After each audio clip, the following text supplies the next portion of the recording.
আসলে আমি আরো বড় ওঠার কথা ছিল, আমাদের গ্রামে 15 দিন কনসার্ট ছিল, আমি শারীরিক অসুস্থ। তো সবার প্রতি একটা আশা রাখবো যে আমাদের আরো ব্যান্ড যেগুলো আছে আপনারা শেষ পর্যন্ত দেখেন, ঠিক আছে? আমি যাওয়ার পর চলে যাবেন না।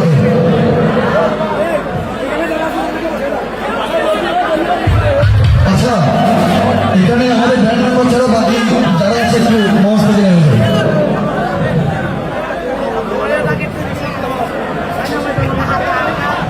একটু ভিড় কম করে ভালো হবে। আসলে আমাদের ছেলেরা অনেক কষ্ট করেছে এই কনসার্ট আয়োজন করার জন্য। তো আপনারা যদি একদম মাস কমিশন এরকম করেন তো ভালো হবে।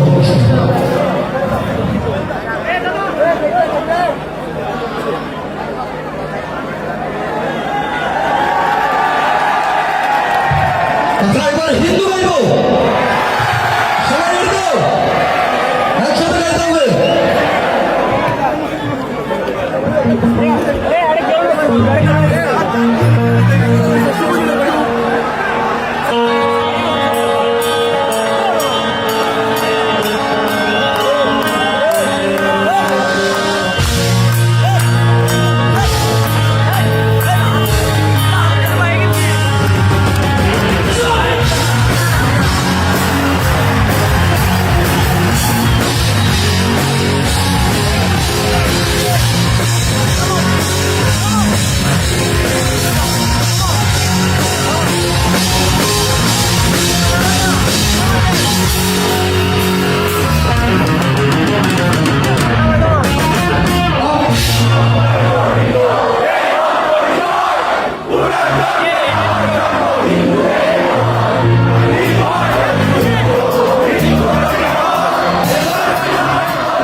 আচ্ছা স্টেজটা একটু খালি করলে ভালো হয়, আমি একটু সময় নেব 5 মিনিট।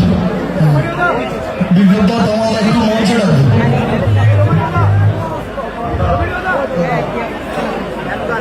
আমাদের রূপদা এসছে মনে হয়, দাদা রাজীব দা এসছে, সুজন দাদা, বাচ্চারা একটু, আমি একটু 5 মিনিট সময় নেব। আসলে অনেক বড় আয়োজন, তো সব থেকে বড় কথা একটু 5 মিনিট সময় নেব, আমরা আবার গানে যাবো। আসলে একটা বড় আয়োজন করতে গেলে অনেক সাপোর্টের প্রয়োজন হয়।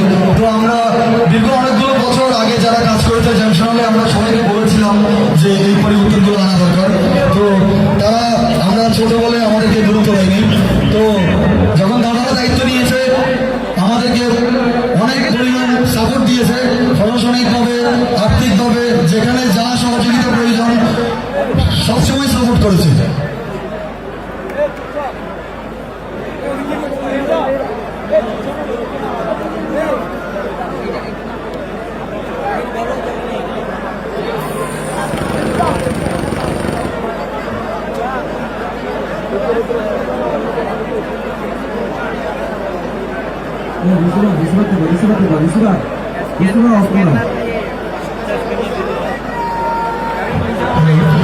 তো দাদারা আমাদেরকে সবসময় সাপোর্ট দিয়েছে, যার কারণে আমরা এত বড় আয়োজন করেছি।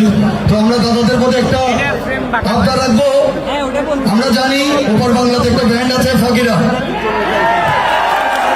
আমরা আবদার রাখবো আগামী জন্মাষ্টমীতে যদি সম্ভব হয় ফকিরাকে বাংলাদেশে আনার জন্য। আছে, আমরা জানি ওনারা যদি চেষ্টা করে অবশ্যই ফকিরাকে আমরা বাংলাদেশে আনতে পারবো। তো আমি এই প্রস্তাবটা রাখবো, যারা আছে সবাই আমাদের অনেক স্নেহ করে, ছোটকাল থেকেই আমাদের অনেক সাপোর্ট করে। আপনারা জানেন আমরা প্রথম কনসার্ট করেছিলাম জন্মাষ্টমীতে, আমাদের রাজীবদা অনেক সাপোর্ট করেছিল, ওনারা সাপোর্ট করেছে, ওইখান থেকে কিন্তু পরিবর্তনটা এসেছে। সবাই হ্যাপি তো? জ্যামশনালে এত জনসমাগম আমরা কিন্তু আগে দেখিনি। তো আমরা দাদারা যদি সাপোর্ট থাকে, এর থেকে আরো বড় কনসার্ট আয়োজন করবো। ধন্যবাদ সবাইকে। আচ্ছা, এখন আমি আরেকজনকে ডাকবো, ঈশাদি। ঈশাদি একটু মঞ্চে আসবেন।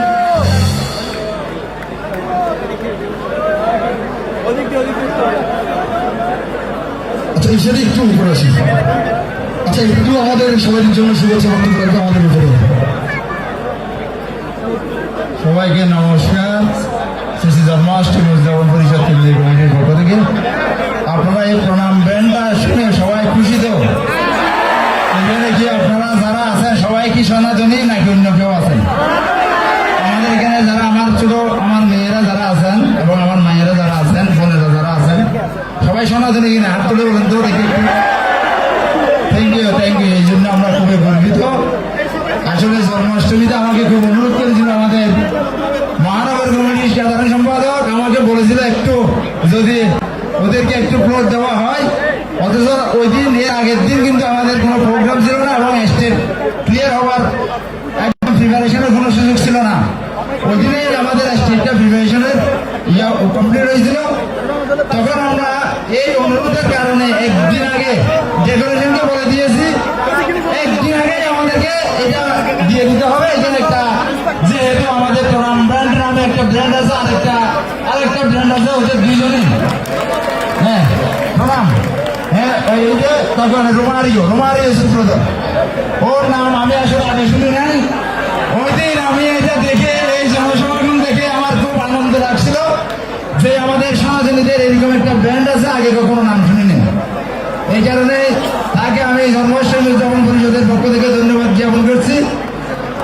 আর অনেক সনাতনী ব্র্যান্ড আছে, এটা আমি ওর ব্র্যান্ডের গানগুলো শুনে আমার ভাষার মধ্যে আমার ছেলেও এটা দেখিয়ে বলে যে এটাও ভালো গান করে, এটা একটা ধর্মীয় গান। সেই কারণে আমি মনে করি যে আমার ছোট ভাই একটা আবদার করেছে সামনে জন্মাষ্টমীতে, সুতরাং এই সামনে আমরা চেষ্টা করবো, সে দায়িত্ব নিবে, আমাদের যা যা সাপোর্ট দরকার সমস্ত সাপোর্ট আমরা তাকে সহযোগিতা করবো।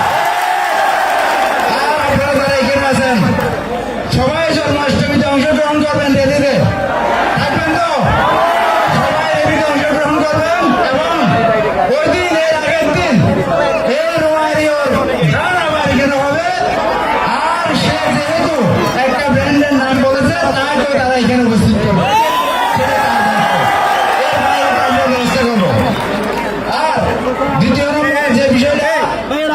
আপনারা যারা এখানে সবাই উপস্থিত হয়েছেন